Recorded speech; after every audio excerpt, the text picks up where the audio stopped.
বন মহোৎসব উপলক্ষে বৃক্ষরোপণ কর্মসূচি পালন বাগডোগরায়। মঙ্গলবার বাগডোগরা রেঞ্জের অন্তর্গত জংলি বাবা মন্দির সংলগ্ন বনাঞ্চলে কার্সিং ফরেস্ট ডিভিশনের তরফে বৃক্ষরোপণ কর্মসূচির আয়োজন করা হয়। 14 থেকে 20 জুলাই পর্যন্ত চলবে কর্মসূচি। এদিনের এই অনুষ্ঠানে উপস্থিত ছিলেন CCF Samir Gajmer, DFO Kurseong Harikishan PJ, ADFO Bhupen Biswakarma, Bagdogra বন বিভাগের রেঞ্জার সমীকরণ রাজ সহ বাগডোগরা কলেজ অধ্যক্ষ অধ্যাপক, বাগডোগরা পুলিশ, বিভিন্ন স্কুলের শিক্ষার্থী সহ সেনার আধিকারিকরা। 25 লক্ষ বৃক্ষরোপণ কর্মসূচি পালন করা হচ্ছে আজকের দিনে। नहीं, इस प्रोग्राम का उद्देश्य ये है कि पश्चिम बंगाल वन विभाग हर जुलाई के महीने में 14 से 20 जुलाई तक फॉरेस्ट्री वीक मनाते हैं, जिसको वन महोत्सव भी कहा जाता है।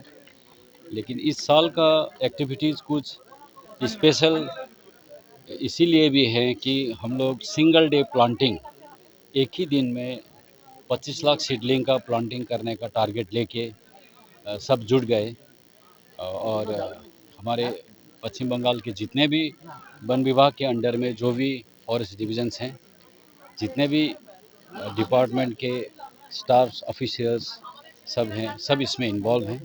और एक दिन में 25 लाख सीडलिंग प्लांटिंग करके हम एक रिकॉर्ड प्लांटिंग करना चाहते हैं। और हम लोग जनता के समक्ष ये भी मैसेज देना चाहते हैं कि if we really want to do something for the cause of forestry, we really can do. और ये हमारा कंटिन्यू रहेगा इस पूरे वीक के साथ में। इसके साथ साथ सीडलिंग फ्री डिस्ट्रीब्यूशंस भी हम लोग करेंगे, जहाँ जहाँ भी पब्लिक का डिमांड हो और इंस्टीट्यूशन का डिमांड हो और पैरामिलिट्री फोर्सेस का जगह जहाँ पे सीडलिंग का डिमांड हो, उसके लिए भी अलग सा प्रोविज़न किया गया है। और इसको सिर्फ लगाना ही नहीं, पेड़ पौधों को लगाना ही नहीं, इसको बचा के भी रखना है। तो इसके साथ साथ हम लोगों का ये उद्देश्य रहेगा कि जितने भी 25 लाख सीडलिंग आज लगाए जाएंगे, उसका टोटल सर्वाइवल 100% सर्वाइवल भी हम लोग कर पाएँ। इसके लिए हमको और भी ज़्यादा मेहनत करनी पड़ेगी, ताकि नेक्स्ट ईयर 25 लाख सीडलिंग का 100% सर्वाइवल रिपोर्ट हम लोग बोल सकें। सर, एक सवाल है कि आज वन विभाग जो इसके बारे में कुछ प्रॉब्लम्स हमारे साथ हैं, जो हर डिपार्टमेंट के साथ में रहता है।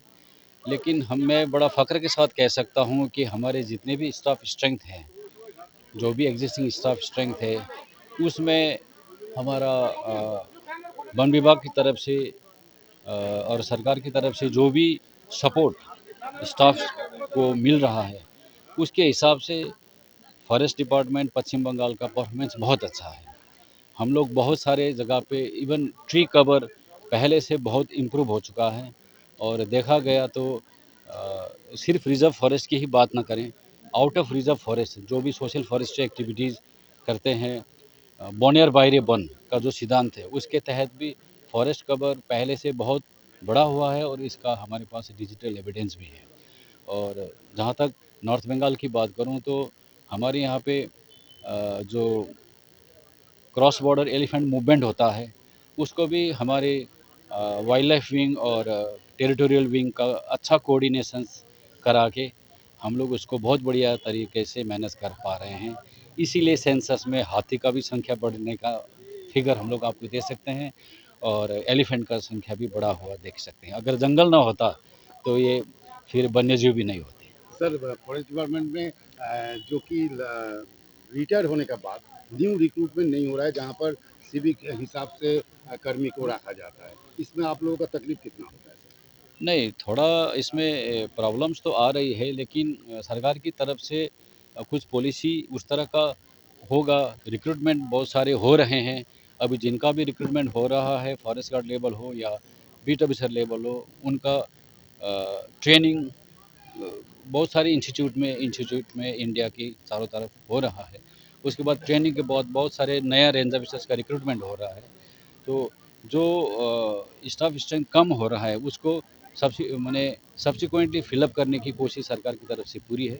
और हमारी वन विभाग में अभी बहुत सारे फ्रेश नए range officers, beat officers, highly educated staffs हम लोगों को भी मिलना शुरू हो गया है। जहाँ तो तक हथियार का सवाल है, हाँ, हथियार का सवाल ऐसा है, देखिए कि हथियार का प्रयोग तो सेल्फ डिफेंस के लिए ही किया जा सकता है, और एलिफेंट डिप्रेडेशन की ड्यूटी में तो जो भी मैनेज करने का सिचुएशन है वो अभी मैनेजेबल कंडीशन में है। तो हम लोगों को उस तरह का कमी महसूस नहीं होती, क्योंकि हमारे पास 10th एसएफई फोर्स का कैंप भी बहुत सारे सेंसिबल जगह पे ऑलरेडी कर दिया गया है। तो उस हिसाब से हम लोग अभी अपना परफॉर्मेंस ठीक ठाक कर रहे मिस्कियन के हैं। पास आपको एक से बढ़कर एक आधुनिक हथियार है, जबकि आपका पास 303 छोड़ के और कुछ नहीं है। नहीं, मिसक्रेंट के पास अगर हथियार हो भी तब भी हम लोगों के उसका उतना थ्रेट नहीं है, क्योंकि हमारे जो उद्देश्य है फॉरेस्ट का रक्षा करना, और हमारी जो फॉरेस्ट गार्ड से लेके डीएफओ लेवल तक का जो 2 साल का ट्रेनिंग होता है, तो उसमें जंगल के अंदर में किस तरह से काम करना है, जंगल को किस तरह से बचाना है, वो एक फॉरेस्टर्स के ज़्यादा तो और किसी के समझ में नहीं है।